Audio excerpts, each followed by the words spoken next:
Welcome back to Snowball's OPL Top 5. Let's explore the 4th week of the OPL. Coming in at number 5, Mimic and Rogue combo the Avant bot lane, which results in a Baron for the Bombers. Because he's forced to burn his own cleanse to get away from this one, but all of a sudden the rest of Bombers are going in, and they've cornered a couple members of Avant. It's Gunkrab who's going to get taken down, followed by Aladoric, and now Bombers on the offensive here as they've taken down the major threat. This should be Baron attempt. Tarsika strikes again, Pyro, because, you know, we're just praising Gunkrab and Aladoric. Gunkrab flashed over the wall when he knew that Ryoma had both summoner spells up and available.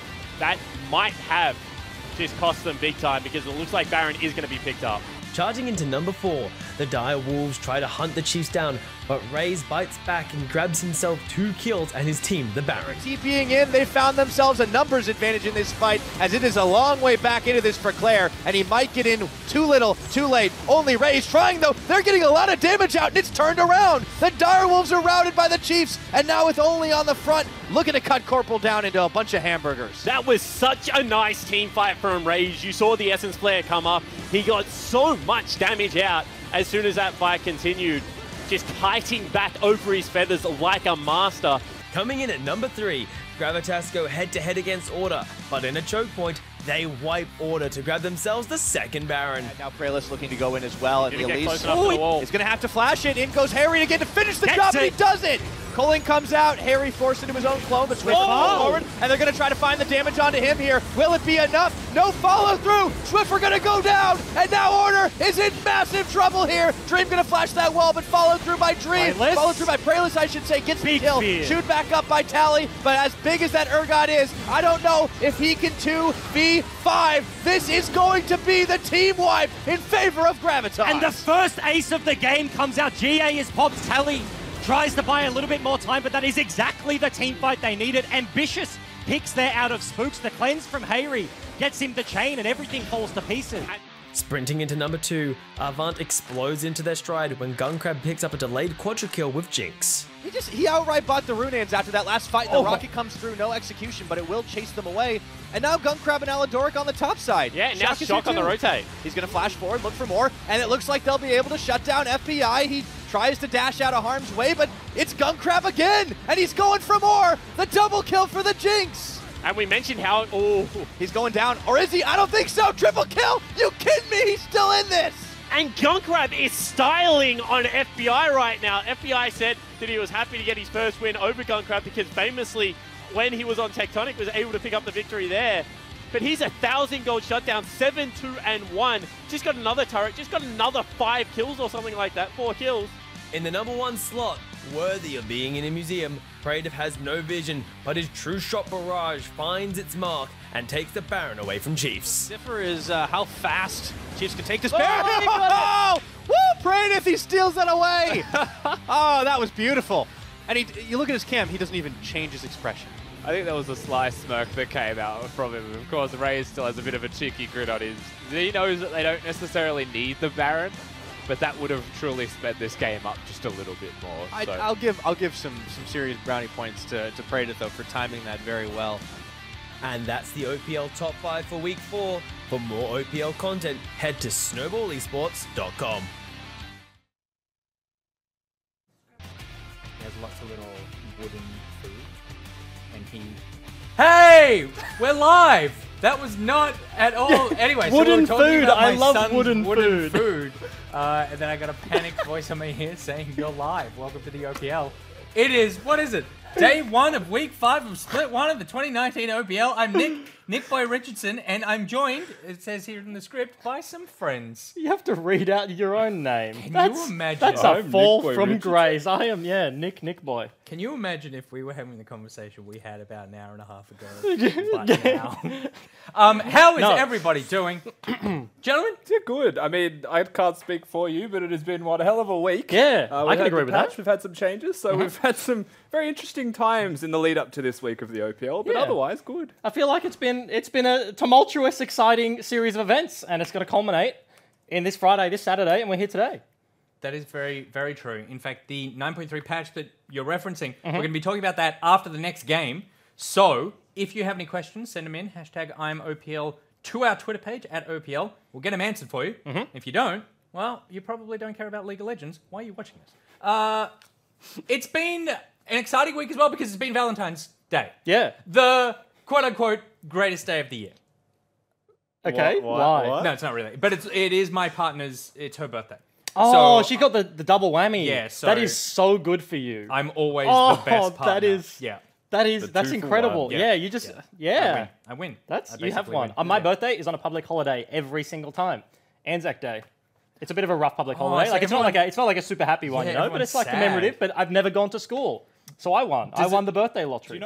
Do you get days off school if it was like? Did your friends get a day off school even if it wasn't a public holiday for their birthday? No, you have to rock up, and like sometimes A lot of my friends I mean, it depends on your friends. Like, in the older you are, like you get a cake sometimes. You know, that seems like a good day. I feel because there's somewhat of a little bit of FOMO there because I feel like birthday at school is kind of a good time. Like if it's not like a bad day, you got classes you hate or whatever, like that could be all right. But I never experienced it because I was always just chilling out, just maxing out at home. That's and when you die, it's gonna be like on the day that you were born.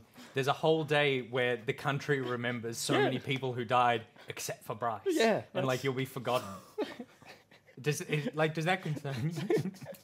It's got really dark. This got very dark. Let's lighten the mood. And we're going to talk about, I mean, this is all stuff that I would have just put in my brain right before the camera started rolling.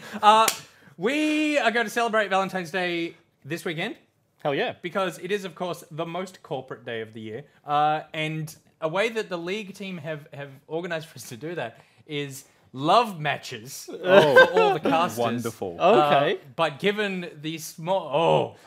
Oh, there it is. I believe the quote from this moment was, "These flowers are blue." Which you took umbrage with. I just think it could have been anything else. They're also not really all that blue. That's true. They're pretty purple. I mean, they're mostly blue, and I didn't have the scientific name for them, so excuse me, Rusty.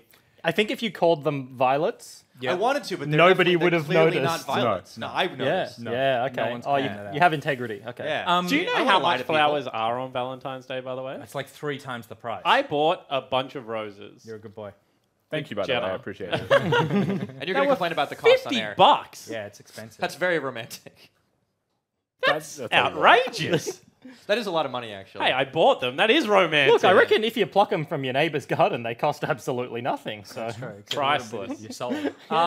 So we're going to be celebrating love matches all day, except because we don't have any crew to take cameras outside, we're just going to have to match up with ourselves. So the first one, I believe, is Pyra and me. Ooh. How do we love match up? Huh. Okay. We're going to find out right now. 4%. Oh, good lord. That is not a lot. very well. How did these percentages come about? I believe it's a It's like a complex calculator. algorithm. Yeah. It's Online very... calculator? It's a You couldn't 9.3. understand it. We'll Yeah. put it in the discussion there. Though you can both make efforts, your relationship will struggle to go any deeper. Both of you are confident and decisive, but you don't share the same values for life. You are able to support each other and are willing to compromise, but you may find you are unable to have a fuller understanding of each other. This relationship is likely to end as bitterly as it Oh. began. Please tell us about the bitter beginnings. What did happen? I called you Niche Boy. That's what happened. That's what it was. Yeah. And I've That- never ever forgotten. since then, we've been enemies. The trigger point. So what are your life values? Well, be nice to other people. Is that something that you don't share? No, not at all. Okay, yeah. I think that's where we say it's over. Yeah, already. it's, I think we're done. All right. So someone wants to be nice and the other person doesn't like him. That feels like a relationship doomed to fail. But something that isn't doomed to fail. Today's games of League of Legends. Although who knows what could happen. It is the OPL. It's Direwolves versus Gravitas first up. Next we have Avant Gaming versus Order. Then Legacy v Bombers. And rounding it out for the evening, Mammoth versus the Chiefs. It's an exciting day. Because it is OPL Day. It also means that we have spicy tips. Ah. And I found this one, I feel like I found today hard. There were 2 that were quite difficult. Okay. Hit us AV with versus Order, Mammoth versus Chiefs. Those to me were the difficult picks. Okay. We're going to see who picked what right now. Hey. Oh, Mr. Interesting. Mr. Jake Spawn by There Tiberian. he is. You know, I actually thought this as I walked into the room. I thought maybe, because I saw Curtis, and I was like, he has very nice hair. Maybe he's... and a really punchable face. Right back. Whoa. That's a 2018 Split reference. If you're a long-time fan, you'll understand why Bryce wants to punch Curtis. That is some spicy tips. Yeah. The day is almost decided after game number 1, but definitely They decided may be after the game number 2. spiciest tips we've had. Yeah. too. Very well In a could be. while. Jake, can you explain yourself? I don't like anyone on Gravitas. So it's personal. Well, we're good friends. No, so what happened? This is OPL Valentine's Day. What actually happened is I released a video, in which case I thought I was very well mannered and pleasant. I thought that I had done nothing wrong, Nick. And then all of a sudden, I received a slew of hate mail from people from Gravitas, so I've taken issue with it. So you've just leaned completely Absolutely. into the hate. So like there is no logical like rational. So, actually, there is a little bit. Like they went 4,000 gold up over the Chiefs. They had actually really good performances. I think that they're well coached. We're on a new patch, and anything could happen on this patch. I have a lot of faith in the Direwolves coaching staff. Maybe not as much faith in the Gravitas coaching staff. So I just thought, you know what? If there's going to be an upset, maybe this is it. You see, I wanted to jump in and actually defend you on that metric, but you kind of said it exactly because Direwolves have had a lot of close games despite losing a lot of them recently, and Gravitas is not one of the strongest teams they faced in the standings. I disagree. Gravitas might be the strongest team, coming off a monumental victory over probably the second best team currently in the OPL. Best being AV. Obviously, best being Gravitas. They just won, Rusty. But yeah, you know, anything can happen. All right, well, anything can happen, and today it probably will. Gravitas versus Direwolves. You guys have all picked Gravitas for this. Yep. How are you feeling about this game?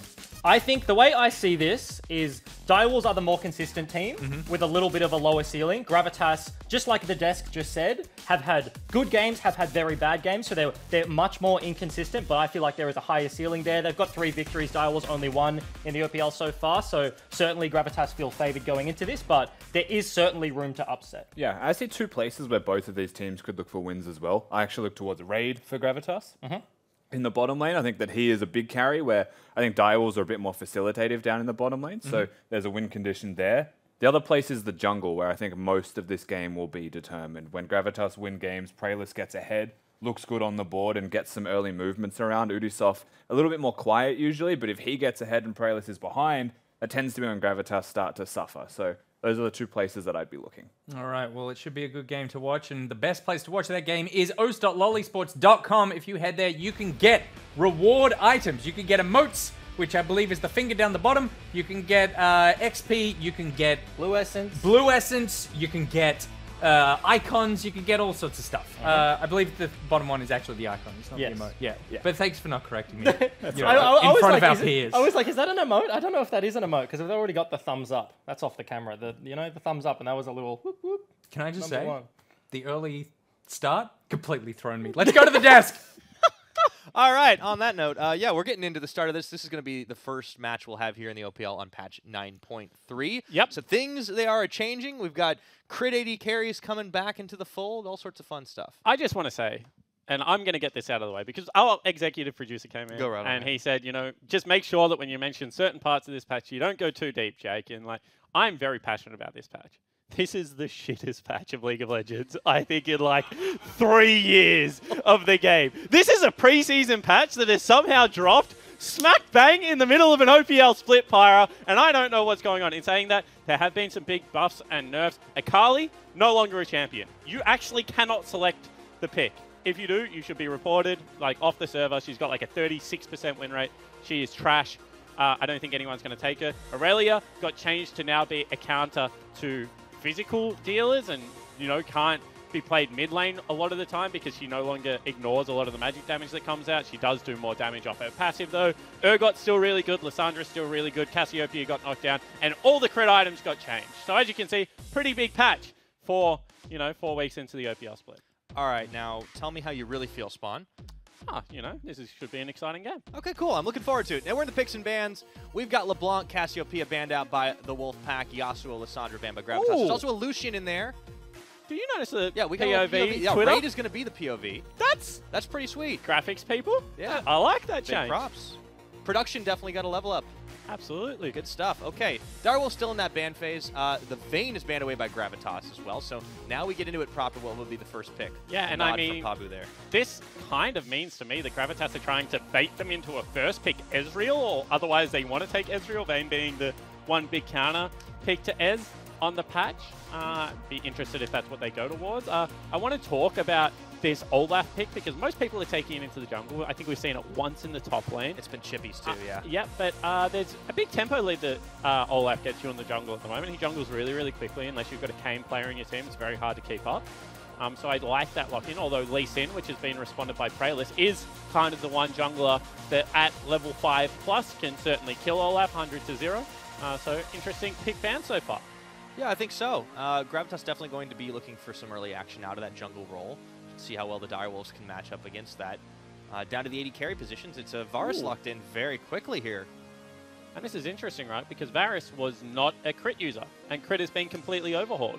He was typically something like a Blade of the Ruined King into a Ginsu's Rage Blade into maybe a single Zeal item, and then like even people were building like crazy tank stuff after that. So I think this is a little bit strange coming through, and certainly not one of the 80 carries I expected to see unless it was a response to something like Caitlyn, which maybe they think Gravitas is going to be looking in, locking in. Maybe trying to preempt that a little bit, but that's always a bit of a shaky strategy that can very easily backfire. There's only been 2 80 carries banned away. We'll see what Gravitas end up following through with. You know, do they take an 80 carry here, or do they go for something different? It's the Zoe locked in for Harry. So this is kind of strange from Gravitas, and I talk about this a lot, and globally this is becoming more of a trend. But historically on red side, if you've gone something like a flex, like a Sylas can be played in top or mid lane. And to take Zoe at this stage means that they've given away both their solo lanes. Sylas now must be played top. Zoe has to be played mid. There is no other area they're going to play it unless it's something bonkers like we were seeing in an NA solo queue when it was getting a little bit of play in the traditional marksman role. But I don't think we're going to see that in a pro game. That means that kind of they've given away their flex pick on red side when they should be able to generate a counter pick when they could have countered support there. You know, Alistar was still available into Braum. It's not the worst lane matchup. Does get outscaled a little bit. You know, potentially something like a Thresh that has been seen as a response, also available. They could have taken that. So it's just a little bit strange to me that Gravitas would give away their flex pick at this stage in the draft when there were counters on the table of what Direwolves wanted to play here. So I expect potentially a spicy bottom lane to come out of Raid and Decoy. Yeah, we'll get our answer after this very shortly. A couple of mid laners banned away by Gravitas. The Cinder and the Rise make their way out. And Direwolves will ban out the Ezreal. Let's see if it's another 80 carry ban. Yeah, I do like the fact that they have focused the 2 bans onto the mid lane position, however, because they've given Harry, who in my opinion has a huge amount of upside on this Gravitas lineup, a lot of safety now in the mid lane. They've left not really many counter picks up. At best, it's going to be a skill matchup in the mid lane, something like an Orianna for get back, although he might decide to take the Yasuo and just try and out-duel it. And this isn't all that spicy, to be honest. We've seen the rise of Tahm Kench. Yeah. Well, you know, sometimes you bite into a chili, you think it's going to be spicy, and it just isn't quite so bad. Other times, you nearly vomit on camera. Yeah, sometimes. All right, so Tahm Kench comes in, so whatever carry they pick is going to be very safe, and I think the Orianna is another one of those safety choices you mentioned for get back. It would combo well with some of the things on this Wolfpack lineup. I mean, you look at the Braum, you look at the Olaf, those can both stick to the front line. Yeah, absolutely, and I mean, this is turning into kind of a 2-item spiking role. You go Ludens into Morello on Orianna, she's going to torch all the squishies in this composition, so I think that the idea here is that they're going to come online much earlier in saying that we have seen Spell Thief top lane Orianna, which if it's only a drafting and this is only a troll hover, I won't get too far into, but potentially will have to talk about it on the patch. There'd be a little bit of a throwback as well. Still on the hovers, but yeah, as you mentioned, this is patch 9.3, but we don't have that hot fix enabled yet, which means that Spell Thieves is still available for the 0 CS strat. There will be Norn in the top lane for Biopanther, though. Yeah, and that's really interesting because Silas is one of the best trading top laners at the moment, and Ornn sucks in that regard. We got rid of his shield, gave him back at his immovable, but really didn't help him out all that much. Did get buffed a little bit on this patch as well, so I wonder if it is enough for the trading patterns to take place.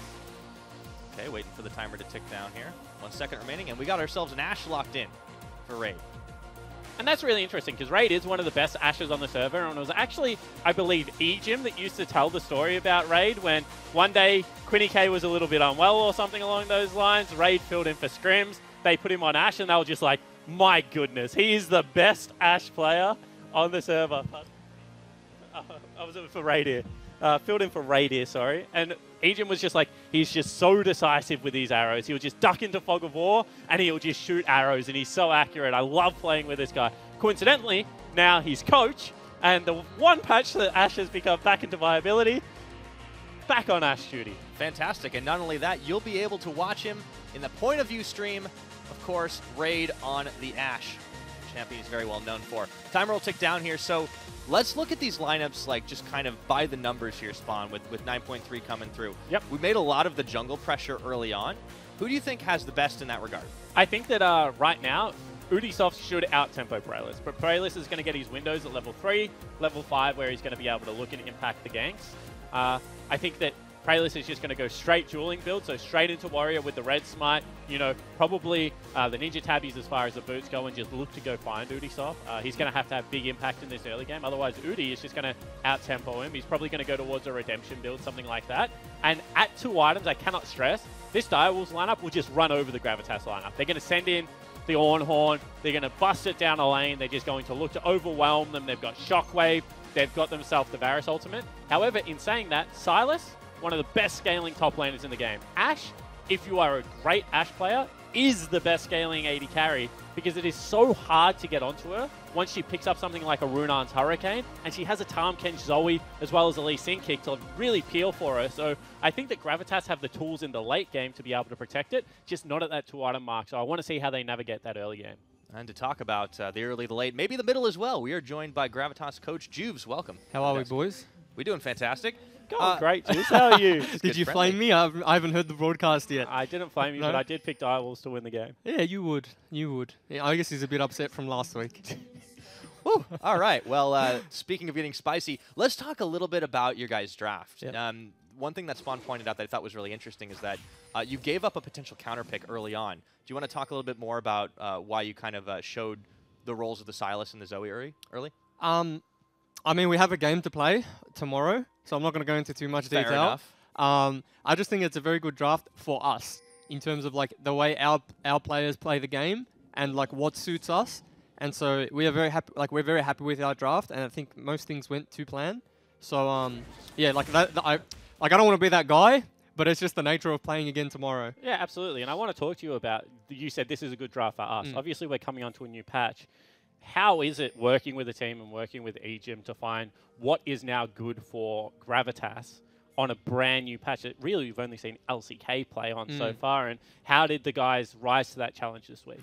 Yeah, I think it's like, and you know yourself, it's you say what works best for you and what's the best, but you genuinely don't know what's the best. And so I think it comes down to like a bit of, you play comfort, because comfort in scenarios like this, in where like the meta is kind of going in all sorts of directions. If you play comfort, even though it may not necessarily be the quote-unquote strongest, if it's strongest for you, then you're most likely going to perform better than someone that's picked up something in the last week that is statistically strong, but they're not the strongest on executing it. So it's more just about comfort, because you know that works. And then I guess in a couple of weeks or whatever it is, you can figure out in what's not good and what's good. All right, cool. And moving on to, what you were mentioning at the start of this, obviously you guys had a really good win last week, and a pretty gutsy win, to be honest, because at a certain point in that game, it looked like the map was very much split. How was it for the guys, after a couple of rough weeks, going back, trusting the process, and getting a very, very good win? Yeah, so, I mean, I don't think it's any surprise they were, like, super excited and super happy, and that's the nature of, like, when you have such a young lineup, and like not that many years in the OPL with this lineup, they take every win they can get and they're super excited with it. So I think it's more about using that win as like a stepping stone or like as a tool to just kind of propel themselves to like even bigger heights, because the ability's there, the ability's not the question. It's just about, coming to terms with the nerves that you get on match day, I think. And now, we generally talk about Harry at this point because he is one of my favorite players, but I want to talk to you about your jungler, Praelis, and kind of his versatility, because he's kind of playing everything at the moment. Is it nice to have a jungler that can play the assassins, can play the very meta, also plays the tanks? Yeah, it's nice to have a jungler that can click his buttons, because I couldn't do that. But no, it's nice. Like, he has a willingness to, like, if something's suggested, he has a willingness to try it and give his opinion, and he's just an all-round good kid to work with. And sorry, like, I always lose my track when I watch something like this. I get so excited. And absolutely. Then, but anyways, as I was saying, yeah, no, it's beautiful. Like, you get to go into a draft and have X many options, which is like heaps, and it changes not only the draft but the way that your team plays, the way that your team executes their game plan. So yeah, it's good having someone like him. All right. Well, thank you so much, Jubes. As Prayerless goes in to try and pick that kill up. Yeah, insightful stuff from the Gravitas coach. Early on, BioPanther is very much in trouble here. I think this is going to be first blood for somebody. Two-man knock up the flash away. Pabu tanking towers. Prayerless flashing forward. He will get it, but man, that cost a lot. Yeah, it certainly did, but Prayerless nailed him. I mean, that's just such a good gank. You could see first time around, Pabu stops the back. Then Prayerless comes in, stops the back again, and they're patient. And that's what I love to see in a gank setup like that. They cost him a whole wave. Now they have to teleport back, and you can see that potentially Pabu doesn't even have to expend the teleport here. Can just walk back to lane if he wants. It's pushing back into him. So I think that's a really nice setup out of the Gravitas top side of the map. Yeah, a little level 3 there for Prayerless. Bro does burn his flash, burns Telling you, BioPanthers as well, secures it. I was really interested to, while you guys were talking, the jungle pathing was actually quite big there. Ooh, hold on a second. Get back is ignited, but he's going to cleanse right on out of it. So there is a little bit of action kind of opening up on the map here. But yeah, Prayerless and Udasoft kind of traded sides of the map because Udasoft went for an invade early. Yeah, and that's the thing, right, is Olaf has the best level 1, apart from maybe like Mundo or Braum, something like that, out of any champion. So I think the fact that they're willing to abuse that is certainly really nice coaching out of the Direwolves in saying that. Prayerless just jungles fine by himself, so they just let the leash go a little bit early, gain the priority in the bottom lane, give him a way into that buff, and I think that's a good answer from Gravitas as well. So just pretty good jungle pathing from both players. Yeah, and on the top side, you know, there was a lot of question marks about this Ornn, despite being the first blood. I think BioPanther's done pretty admirably to keep up with Pabu Silas. Yeah, it certainly has. I mean, Silas has got really good trading patterns, but the other thing you have to remember is he's going to be able to steal Ornn ult, Orianna ult, as well as Andrew and Corporal's ults as well. So he's got really 4 good ultimates to take this game. They're all going to scale up with his AP. He's going to have it on about a 10-second cooldown at some point in this game as well. So, I mean, keeping up with the Silas is one thing. Ultimately, you probably want to put it in a little bit more of a hole, to be honest, Pyra. But I think that, you know, he's still going to be impactful. He's going to be that super tank. He's going to have the Ornn horn. So it could certainly swing back around as well. Well, both teams have their clear-cut strategies, right? Like, Gravitas are happy with the scaling that Pabu will be able to assist them with. Direwolves have that 2-item spike that they're going to be looking for, and that's when we're going to start talking about Direwolves looking for fights. They have been able, even against top teams, to find moments, to find openings to really push their edges. And I think what's been impressive about the Direwolves is the fact that they do this to everybody. We were seeing them do it against Chiefs last week. Yeah, absolutely. I mean, they nearly should have won that game versus the Chiefs. They took a bad fight, and Quinny K torched them, as Quinny K is one to do when he is in a mood like that.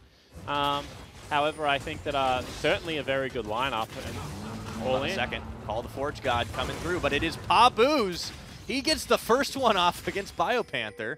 Pushes him back under lane. I mean, Bio's going to be really happy with that, to be honest, because he just wants to level and scale. One of the changes that we didn't get to talk about all that much to Ornn because he wasn't played is that he starts getting the items for free now as the game progresses. So he's going to be giving his team, you know, that ultimate edge, that upgraded to Trinity Force as well. So just going to be able to dish him out whenever he wants. That's a steal coming in from Udasoft. Very nicely done there onto the blue buff Pyra. Denies that from Harry. That's very important, right? Mid laners, especially ones that want to try to harass, like the Zoe, are going to have a much harder time really pushing back.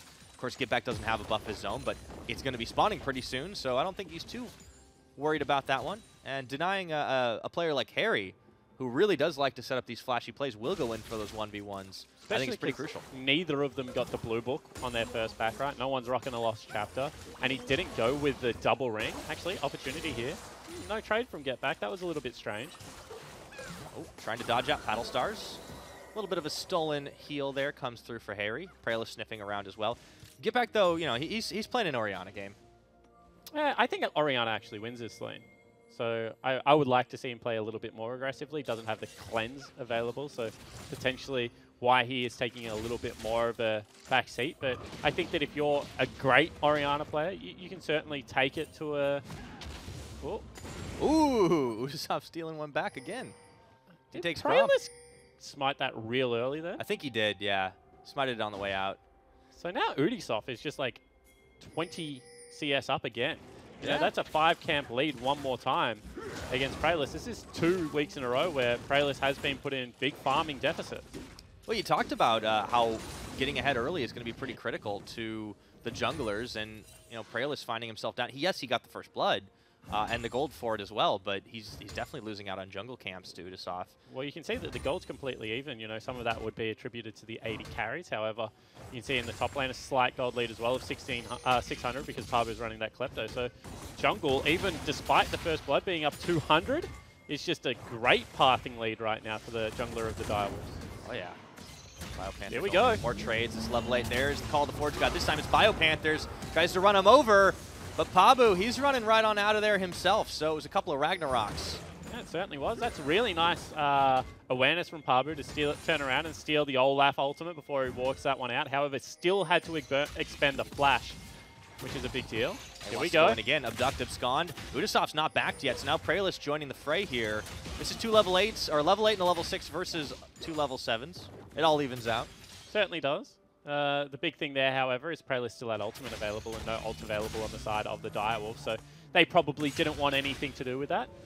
Forgot about the itemization options that are available to BioPanther here. He's going towards a little scene item at the moment, Pyra, in the Abyssal Mask.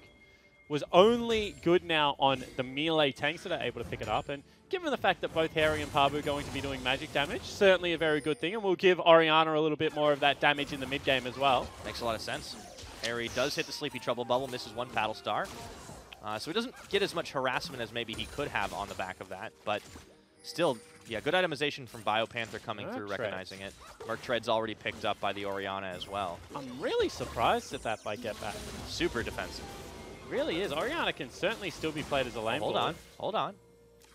Harry's got flash though. Oh, Shockwave, he heals instead. Get back going for him and he gets the kill. And this is what I mean. I think this is a lane that Orianna can certainly win. Now, Praelis having a look. Ooh, preemptive flash as well. Still, good force out of Praelis. I think it would have. All right. It was a pixel or two off if it did. Yep. That was they're hard to hit, those ones. Max range Lee Sin Q. I would have liked to see Lee Sin try and ward hop flash kick and execute there. But obviously, you know, didn't want to burn his summoner spell. Got it for free in the end, so it is just a summoner spell trade with Harry using the heal. But so far, you'd have to like the way Direwolves are playing this early game. We said they're going to get to 2 items and be a little bit stronger. Well, they're going to get there at the same time, if not a little bit earlier than this Gravitas lineup. Yeah. Gold dead even. I think one of the big differences, though, has been how Direwolves have gone about getting vision on the map. Like, up until a minute ago, you hardly saw Gravitas wards in the center of the map, in the river. And now there's a couple being placed. Especially towards the bottom side, Direwolves have been able to secure so much of this map, and this is what allowed them to get an uncontested Mountain Dragon first. In saying that, a really nice pickup here from Praelis, getting himself the Rift Herald. If you get Rift Herald while plates are still up and can use it to grab that free 2 plates of gold, it can be such a major swing in the game. He's waiting just on the edge of the vision. I think BioPanther knows he's around, though. Yep, absolutely. Picking him out. All right, so Praelis will be able to steal away this Gromp, and this should be turret up towards the top side with BioPanther walking away. Could easily spawn Shelly if he wanted to right now. This is a massive map split. You got to remember, they have the Rift Herald and they use it. Yeah, looks like it. And there's no answer here from Direwolves at the moment. Shelly charges in from behind, so this will be an easy first brick. Yeah, and that's a huge amount of gold. I mean, you just saw the 160 pop up on both members' head. You grab another 3,000, so I mean, that's a 1,500 gold swing just there. They get the blue buff denial one more time, but Shelly's going to get another charge on the turret. Yeah, Bio's going to have to deal with that one solo. He does hammer her down on the back.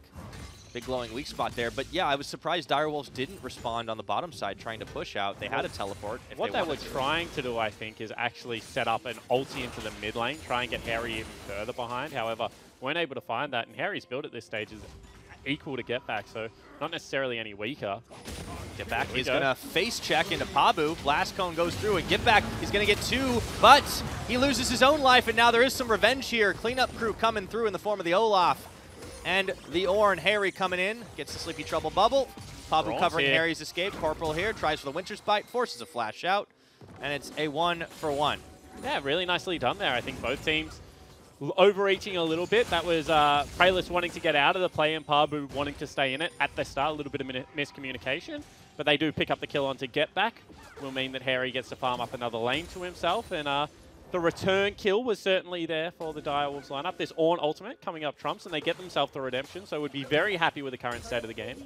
Yeah. Not only that, with the way it is right now, nobody's quite complete, or not everyone's completed their first items yet, especially a lot of these big damage dealers. The Silas has one, as do both AD carries. But apart from that, you know, you're just looking at the redemption now for Olaf. And remember, Direwolves are that 2-item spike team. They're going to be waiting on Get Back to really be able to wrap things up. But he's still sitting on a couple of pieces. However, he has got himself that level 11, right? Which is an incredibly strong part of the game for an Orianna. Rank 2 ultimate being up and available is a very good thing. I like redemption as a rush item in this comp because Olaf not really looking to duel. He is going to be looking to potentially facilitate some more of those team fights. And I think that the redemption build is certainly the best team fight build. So I was so amped to talk about AD carries, and in the first game, we just kind of get like a farm matchup, but as I say it, it starts to turn into a little bit of a do. Raid's going to have to get swallowed up by Decoy and spat back out. But yeah, it's quiet bot lane. Every other lane, the jungle, they've been all exciting, but the bottom lane has just been back and forth. And I mean, this is what crit items AD carries used to give you, right? Used to give you a lot of farm lanes. Both of these are Blade of the Ruined King users. Maybe both teams were expecting to play weak side. Ubisoft zooms in. So this is gonna free up Direwolves to get some damage on this turret. It looks like they can finish it, so they'll finally get some of that gold back. However, Tahm ultimate is a tempo cheat. There we go, looking for Get Back. They'll find him. Shockwave pulls in, but doesn't matter. Raid was on the outskirts, ready to pick up a kill. Yeah, and that's a really nice play coming out of the Gravitas bottom lane. What I mean by a tempo cheat is you have to walk everywhere if you're playing Braum. Tahm Kench just says, get in my belly, all of a sudden goes for a little bit of an abyssal voyage. And that's a very nice kill. And it's an answer back as well, so they can't quite finish the turret off, but they do cut it down to about half its HP. And Gravitas as a crew are still kind of roving around here. They found the Olaf. Look at that chunk damage. And Praelis kicks him to the back of the head. Gotta remember, you're running around as Redemption Olaf. You take so much damage still, Pyra. Now, Sleepy Trouble Bubble lands again. It's Gravitas that are really getting the tempo going right here. That Call of the Forge God from Pabu will get intercepted by the Braum. But it doesn't matter. Tower's going to fall here, and it's Gravitas that are accelerating the tempo of this game, not the 2-item spike team. Yeah, and that's a great play. I mean, that is just what, in essence, tempo is. Being somewhere first on the map, having the numbers advantage, and making your play. And I think that Gravitas really showed there that they understand how this comp works. And, you know, Juve said that they just want to play their style of League of Legends. They don't know whether it's going to be the best on the patch, but they're confident that they can play this game. And, I mean, that's a very good example that they can. Yeah. Yeah, I think it's been proven time and again that in the OPL, as in a lot of regions, you know, maybe not some of like the larger ones, the LCS, the LEC, that kind of place, comfort is king in a way. If you can play your game at a high level, you can sometimes beat what is, you know, in air quotes, technically the best. I even think in the LEC it was proof. Kianan had like a ridiculous win rate on Heimerdinger. Like, they were not trying to play. That was better. Come on. Here we go. We got ourselves a fight. Once again, the Dragon's even into it. Praelis bites off a little more than he could chew, and that's a shutdown gifted over to Andrew as well as the second Mountain Dragon, but it's round 2 for Gravitas to try and fight this one out. Smite goes through. They look for Decoy. On the gray health he goes. And they're kind of caught in a choke point here, but there's the redemption coming through. Pabu doesn't have enough damage left in the tank. Goes Abduct, goes Abscond, goes down to 0. And it's indecisive across the board. 1 for 3, though. Direwolves do come out ahead. Yeah, great team fight for the Direwolves there. They also picked themselves up the Dragon. They got the huge shutdown onto Andrew, 450 extra gold. So they would really like what that team fight was about. And this was kind of, you know, not best case because Praelis went in early, but it wasn't horrible for the Gravitas lineup. You see a good kick there at the start. Raid was a little bit late to the play, or Praelis was early, whichever way you want to look at it, but Shockwave only lands onto Tahm Kench. This ultimate only hits Tahm Kench. I mean, they're 2 big AoE ultimates, not hitting anyone, but you just see the power of the early redemption coming through. Pabu, not yet with the damage. Harry and Raid trying their best to clean up without a front line. Very difficult way to team fight, and Direwolves walk out the victors. I think what really stood out to me in that fight is that Direwolves were very single-minded in who they chose to prioritize. It doesn't matter necessarily if you pick, you know, again, what is the correct target, but they all went on the same person. And Direwolves are one of the younger teams kind of being made up of a lot of OCS players and, you know, a little bit of experience there in the form of BioPanther on the big stage. I think it's nice to see a squad like that being able to focus on the same target consistently. Yeah, absolutely. In saying that, this is a team now that has had their preseason. You know, they came together late November. Now we're 5 weeks into the season, so you would expect them to start showing this sign of promise. I think, you know, calling them OCS players was certainly true to the point. And so now we go. Not anymore, that's for sure. Get back, though, does get caught once again by Decoy and Prayless, but he survives through it. Raid might just be able to finish him off, but he blast cones away, and the rest of Gravitas' second wind here. It's Harry that gets get back, and Udasoft trying to limp away, but he can't be blocked out forever by Corporal. Gravitas turned that one right back on its head. Yeah, really interesting play there. It looked like somehow BioPanthers got stopped, Corporal. He might die to that stopwatch. Yes, he will. Good job, Harry. That's why you don't stopwatch. He would have just been able to walk away. Stopwatch after all the damage was out of Harry, gave him enough time that the cooldowns were going to come back available. What's that? A 3-for-0 exchange, and they got teleport out? No, it was actually Pabu's teleport. Beg your pardon. So no one teleported on the Direwolves lineup. I mean, just keep swinging, though, back and forth right now. We were just talking about a great fight by the Direwolves. This time, Gravitas come up with a great play, courtesy of Decoy and Prayless. Yeah, I'm really interested that Udasoft still hasn't gone for the Cinderhawk, because it is a really gold-efficient item as soon as you have any form of health. So, you know, at this stage, going for the Rain Jacket instead, that Spectre's Cowl. They're afraid of the burst AP, it seems, more than anything else. Yeah, I mean, that's a really good point, because there is double Luden's Echo being picked up, but certainly interesting itemization so far. You're not wrong about that one. Top laners continuing to trade a little bit back and forth. One does a lot of damage for a tank. I mean, that one auto attack when you have Brittle proc, it's nice. And it makes a really satisfying sound as well. You know, kind of, you think it does a lot of damage, and it actually does with the full tank itemization. The Abyssal Mask, though, is keeping him nice and healthy against that Silas. Now the rest of Direwolves have grouped up in the mid. Corporal taking a lot of punishment from the Luden's procs. You can see right now it is 2 turrets to 1, 3,000 gold lead. Baron on the map as well. Lands. All right. A little nap time there for the Olaf. And what I was going to say, it really is these remaining outer turrets in mid and top that are slowing down the Direwolves, because they're not able to push mid lane wave up far enough to gain good vision control. You can see they duck back in. Here we go. Arrow lands. Yeah, it's going to be blocked, though, for a second. Corporal trying to tank through with that redemption. Not enough as Prayless cuts him down to size, and they managed to melt through Andrew as well. I wonder if Gravitas are just going to keep pushing here. It looks like they will. That's a really nice play. Another bubble lands, and all of a sudden he's in trouble. Forces the Ragnarok out. Call the Forge God is going to come through by Pabu. Got to check who's launching those ones whenever there's a Silas in the game. This time it's going to be BioPanthers coming back, and there will be a flash. That is a lot of damage onto the Ashe, but look at how much damage is dealt to that turret just on one wave. You can see that that was a Zoe picked up redemption. So certainly a really nice attack one more time from the Gravitas lineup.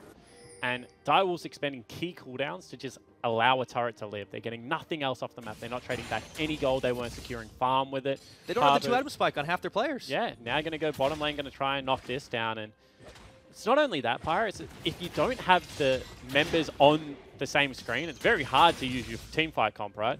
If BioPanther isn't there, how do they start a fight? You know, Flash Andrew ultimate, maybe if they're on the front foot, but they never have been in that situation. And now, you know, Dragon coming up and available. You don't have Varus ultimate, you don't have Udasoft ultimate. Just so many key tools missing from what should be a 5v5 at a point in the game that, you know, Direwolves want to take it. And they keep landing those bubbles there. It looks like Andrew is going to get put to sleep for a second. Knock up onto the Braum. They're going to keep on chasing. And Corporal, he's just not tanky enough, but Prayless isn't either. A couple of flashes burned on either side. Decoy going to swallow up the jungler. Now Pabu onto the front line. He goes again. And no deaths this time. Another redemption comes out courtesy of Harry. You can see that they're just continuing to look for these bubbles into the chunk, into the one team fight. This is a dragon that you can give up if you are the Direwolves. Thank God it's not something like a fire dragon, because that would just make Harry even scarier. But at 4-1 and 4, the young man is just dictating the pace of this game. They banned his LeBlanc out, but he takes the Zoe, and, well, next dragon spawn is going to be a big one to fight over. There will be another Infernal, and there's still Baron to contend with on the map. Certainly is. I don't think either team really in a good position for it, because you don't have yourself a great tank at this stage if you Gravitas. One more item out of Prayless, especially if it's going to be into the, come on, stopwatch plus GA. If he goes himself a GA and he's got enough points in W, he can just tank Baron forever. And they have great turning tools in Bubble, in Ashe Arrow. But at the same time, you know, they don't necessarily have to rush the objective because they're winning everything in the lanes at the same time. On the flip side of it, if you are a Direwolves fan, you're hoping that they can complete the next couple of items, that they can get into River, maybe look for a team fight with unfair numbers, throw an Ornn ultimate at someone, really try and get the party started. They're pinging it now, actually. Looks like it. You've got Udasoft running forward here. Decoy will swallow up Raid. That the Tom Kench ability has come in very handy this game. Now the mid-outer will finally get finished off by the Direwolves. This will open up the map a little bit more for them. Yeah, well, you got to remember how long that Devour cooldown is, and now they look for the fight. Here's the call to Forge God from Pabu. He gets a 2-man knockup. Not quite enough they were looking for. Pabu's still chasing. The Ash Arrow goes wide. Redemption comes through. Direwolves are going to eke it out. Corporal, you are a lucky, lucky man. He missed the ultimate out of Pabu on the first time around and then had the door the wrong way for the return blow as well. That could have been a disaster. Flash forward, though. And here comes the other call, the Forge God. This time it doesn't land on what they needed. Just throwing these ones out blind, it seems. That was a flash ultimate from Andrew. That is a really risky play. Another bubble just misses, and this is Direwolves looking like they're getting desperate for a team that we've always said plays slowly, plays at a very good pace. This is looking a little bit frantic. It does seem like they're letting the pace be dictated to them by Gravitas and feeling a little bit of strain right now. So it looks like Gravitas, realizing that they forced Direwolves to back away, they're going to be in that position to start the Baron. They do have one Mountain Drake, so the damage they deal is a lot extra. And yeah, there's no chance that Direwolves can get here to respond. Gravitas Baron. Yeah, very nicely done. They will just blue orbit out. They might teleport in and look for the fight afterwards, but no point. Free Baron by Gravitas, and using this Tahm Kench really, really nicely. Yeah, for all sorts of movement purposes. Just getting in there fast and ready. Decoy has been fantastic in this game so far. Really just defending his team, but also getting them into good positions.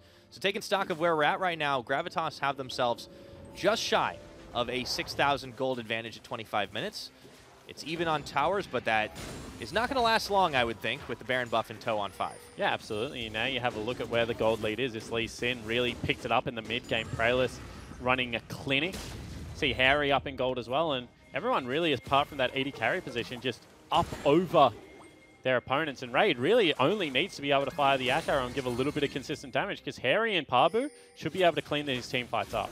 Yeah, they have so many tools to get the hard CC going for a little while. The Ash Arrow does go wide there, but they will have a Sleepy Trouble bubble available as well. Harry's been great at landing those and starting things off for his team here.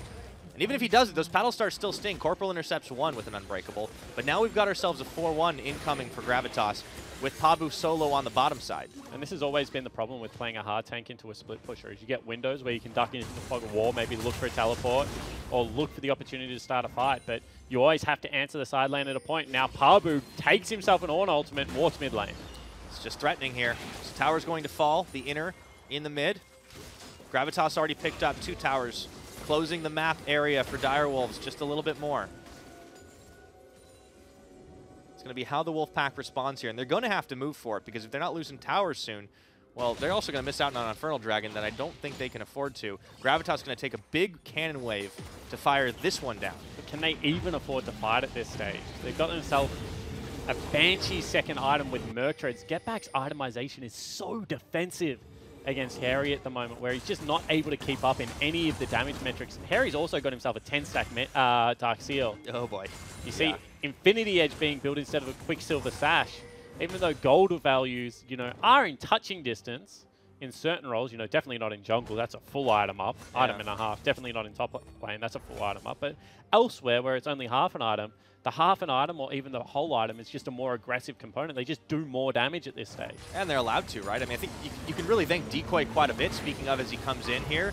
Try and look for Biopanther, and they've just made it a 3-on-1, make that 3.5, because Ray just launched an arrow from downtown. Pabu finishes off Biopanther. This is how mobile this Gravitas squad is. Yeah, absolutely. And I mean, that's what happens when you push up a lane, don't have vision on them.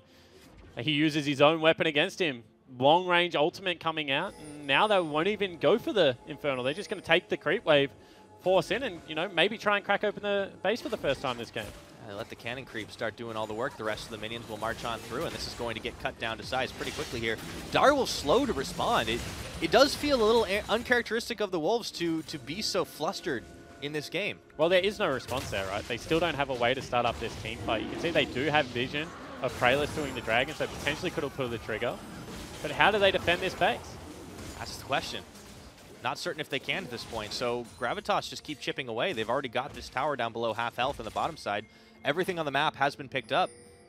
And Gravitas, they can back away, spend some of that gold.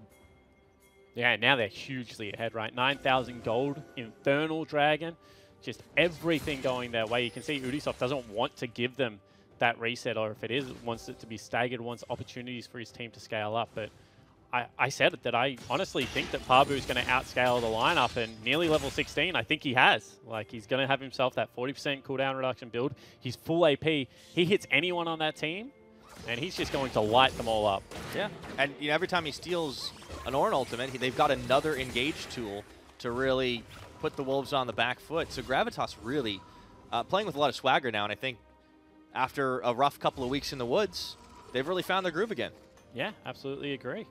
I think that, you know, the turning point was against Order, and they looked very good on the bottom side of the map. This time around, again, Praelis fell a little bit behind in experience and in farm, but he's well and truly caught up now, you know, still 2 levels clear of Ubisoft, and it was Pabu, you know, setting up that first blood, really dictating the pace of this game, and Direwolves have honestly looked really, really flustered. That they have. Trying to set up a death brush here. Gravitas playing a little bit farther back. There's still not much to take on the map, so they don't lose anything for doing that just yet. Just a bit of time as we get closer to 30 minutes. Oof, but that is an Infinity Edge Ash now picked up with Hurricane. It's going to be so hard to get onto her. If you don't blow her up, it's just not going to happen. You see the upgraded items beginning to come through from Ornn. Yeah, you've got an Infernal Mask and whatever comes after Ludens. But I don't know if it's really all that much. Yeah, I mean, on the Orianna, you talked about the second item pickup being a Banshee's Veil. I mean, on top of that, you just got a Needless. Arrow comes in. It is going to intercept the Braum. Praelis goes in once again. The knock-up, the redemption. Praelis will get knocked into his revive animation. Still, though, Gravitas healthy enough. They forced Direwolves back. Well, they still didn't have their tank there. Biopanther wasn't there. They couldn't return fire with any form of ultimate. Also probably meant that Pabu couldn't steal his ulti, so silver linings. Pabu didn't run everyone down and kill them, but at the same time, they still get enough out that they've forced them back. They're going to go back towards Baron. And without Andrew there, I just don't think he can compete again for this Baron. It's up in 5 seconds. They've got complete control of the area. Yeah. You think something's got to give, though. Direwolves will have to pull the trigger on something. Otherwise, they'll just see their base slowly obliterated. Gravitas controlling as much of the map, though, as they want. And maybe the decision to not include Biopanther was deliberate there, Spawn. You know, can't steal an Ornn ultimate if he's not there. Yeah, next level thinking. Yeah. I like it. I don't know if it's going to work out, but Pabu just used his ultimate because he wants to steal either the Shockwave or the Call of the Forge God. The Shockwave would be massive if they start the Baron. It pretty much guarantees them the zone away. How does Shockwave work with Silas? Yeah, actually, good question. Does he have a ball? It was just, I guess it must just be on himself. I mean, it's still good because he can just close the gap with all of his dashes and get onto a key target and hit it. But that's true. Well, right now we've only got Theory to go on because he has the Braum ultimate and he will pop it. I like how he also gets the skin animation. That's attention to detail that I appreciate. Certainly is. Oh, Corporal. Harry just hurts, man. Like 3 items with the Void Staff now completed in the 10 stacks. Andrew, here we go. Call the Forge God, though. The fight's going on this other front. Pabu might have been caught out. There is going to be the Shockwave pulling in. Decoy onto the Grey Health. He goes, and Praelis looking for Ubisoft, not finding the kill. It's going to be a 1-for-2 trade, but the Wolfpack are losing members, and all of a sudden, 2 more get cut down to size there. There is a shutdown for Andrew, but it is going to be Gravitas way out in the lead, racing for the base. And once again, they had to expend so much to try and take out Decoy because he was just keeping Raid safe. They use both ultimates, both AoEs. They only hit the Tahm Kench, and that means the fight is a wash. Gravitas now look to push in the base. They might even look to stick around in the game. Nope, discipline play, they just back away. Yeah, they will do that. They know that in 30 seconds they'll have Pabu and Decoy both back up, 15 for Decoy, and both have teleports. This might be a 3-member Baron attempt, though. A little bit dangerous with Ubisoft still up. Yeah, but as I said, I mean, with that armor picked up, Praelis doesn't take all that much damage. He's going to get a lot of it back from the heal that comes out. You can see that he stays relatively healthy, and the teleport's coming in. Yeah, Decoy's here. They've already got the Baron down to 3,000 health, and they can actually zone Ubisoft away. I mean, no flash, nothing for him to do to get in there, and Gravitas walk out. Yeah, absolutely. I mean, there might be a Constellation Dragon on the other end of the map if they hurry up and get across there, but it's only in air, so they're going to prioritize pushing out minion waves instead, and unless a real miracle team fight comes out, you know, we're talking 5-man Shockwave, 5-man Ornn ulti, free hitting Varus. I just don't think there's a way you have enough, you know, damage, gold, whatever you want to call it, to win the team fight at this stage if you're the Direwolves. Time's running out, too, against the scaling team composition. I mean, they're scaled. They're 5 items on everyone right now. Well and truly at the stage of the game where they want to be for Gravitas. Yeah. This is a rough game for Direwolves. A little uncharacteristic in the way they have played. Trying to force things, trying to really operate it at kind of strange times. So it is, I think, making us question a little bit how the Direwolves have been in the last couple of weeks, because they did seem cleaner than this game. Absolutely, and I think that, you know, this is one of those games where you would say they've also probably put a member that not normally seen on the carry position in Andrew, on, you know, the hardest carry on the team. Normally we're used to seeing Fire Panther or maybe get that responsibility. Tahm Kench ulti into the bottom lane. All right, ooh, Andrew does miss on his own ultimate. Pabu coming forward. There's the call to Forge God. It is going to be Bio Panthers. They turn for Pabu, but he gets eaten up by Decoy. Crucially, is going to walk out alive. Every time the Wolfpack look for a fight, they get denied, and the turnaround's now coming for Gravitas. And that was their best opportunity. That was a 3-man ultimate. Very key member, but once again, they just teleport back into the mid lane. Now they can corral minions into the base. Direwolves just running out of so much time. Yeah, and they're running out of base here as well, Spawn. 35 minutes is about to tick in, and I don't know if the Direwolves base will last that long at this point. Pabu will rejoin the rest of the team, but there are 2 fronts where super minions will start to stream in. Baron empowered besides, and Direwolves are backed against their own Nexus. And really impressive play here from Gravitas, using that Tahm Kench ultimate again. 0, 2, and 8. Decoy having a very good performance. They might look to end. And how about Harry? He just keeps scaring him away with those half-health paddle stars. Here comes the last call to Forge God, but it was on the opposite side. It's only Bare Nexus here and the rest of Direwolves to try and defend, but they're starting to lose members. Pabu does drop first, however, so it's a 5v4. Maybe this is a chance for the Wolfpack to force a fight. Looking for Decoy. Brayless goes in, and he is going to fall very soon. Into the Guardian Angel he goes. All of Direwolves are healthy. Gravitas might have just enough left in the tank, though. Get back does drop down. Bio Panther as well. Corporal coming through. Last-ditch effort trying to stop this one, but it's not going to happen. They're going to melt through them all, and the minions will finish the job. Gravitas knock another W. And Raid Zash again, just a terrific performance. Finished the game without any deaths, but really, you have to thank the support player in that situation. Decoy, every time Raid came under any skerrick of danger, was just able to keep him safe, able to pull him out of that harm. And Direwolves didn't look like they could coordinate the team fight. They just couldn't get the fights that they wanted. They weren't early enough in the rotations. Biopanther wasn't able to cheat tempo enough, and that was just a really well-executed Tahm Kench game. That's how suffocating it should feel playing against the Tahm Kench. You should always be at a numbers disadvantage, and you should never be able to land CC onto that crucial target. Look, I mean, he was fantastic. He protect, he attack, he was doing everything. He didn't attack. He did. He went into the Baron pit. He went into the back lines. He was attack all the time. That was a use of a meme. It fits for the the meme. sake of a use of a meme. Nah. I didn't have a rhyme. That was the only He had that was a the only real problem. good Tahm Kench. He had a I'll great leave it Tahm at Kench. that. He was saving everybody. He wasn't just his AD carry. Like, he saved Pabu in that last fight, and it was massive. Yeah, absolutely. I think that, you know, the ability to attack the side lanes was something, like, they very much had scouted by the end of it, we need to kill the Tahm Kench in the team fight. And then they So said, he attacked okay, the side lanes. we can't, like, kill the Tahm Kench. We're going to look to maybe collapse on a side lane, you know, maybe kill Pabu. And then all of a sudden you've got a numbers mismatch down there as well. You know, get back with the Shockwave late to rotate. So I just think, like, you know, that is the versatility of the champion, and Decoy, and, you know, props to the coaching staff of Gravitas, obviously really drilled in how you need to approach those games. Yeah, solid win of the game. We'll go back to the couch to discuss that one a little further. Props to that coaching staff. Indeed, Gravitas have started their winning streak. Yes. In League of Legends terms, of course, the streak being 2 for some reason in League. But yes, they have 2 in a row, Bryce. You'd be feeling very good if you're a part of the Gravitas camp. And it's about how clean the victories start to feel as well, because, you know, Gravitas, they did have a bit of a shaky moment in their first round robin, and they've really started to bring it back in their last game against Order and this one today. Yeah, and I think like that's what Jake was talking about. You just mentioned it. It was the consistency. I feel like Direwolves, we said going into it, are the more consistent team. And it was just like from very early on, like there was a hardcore map split. There was like a gank in the top side, solo kill mid, but that was kind of the extent of it. Once the gold lead started accruing, there really wasn't that slip. Direwolves, in my eyes, like didn't get to play their comp, right? Like Jake said after Champ Select, They have the 5 buttons all once they get into a team fight. They have Varus ulti, they have Brawl multi, they have the Ram, they have Shockwave, they have everything to just throw at a team fight, but it never really eventuated. It was just Pabu in a side lane, nicking the Ram ulti and using it on the direwolves. Beautiful. I don't feel like there's anything else we need to add to there. It was a very clean win. It was a good victory for Gravitas, and we got one of those boys at the desk right now. It's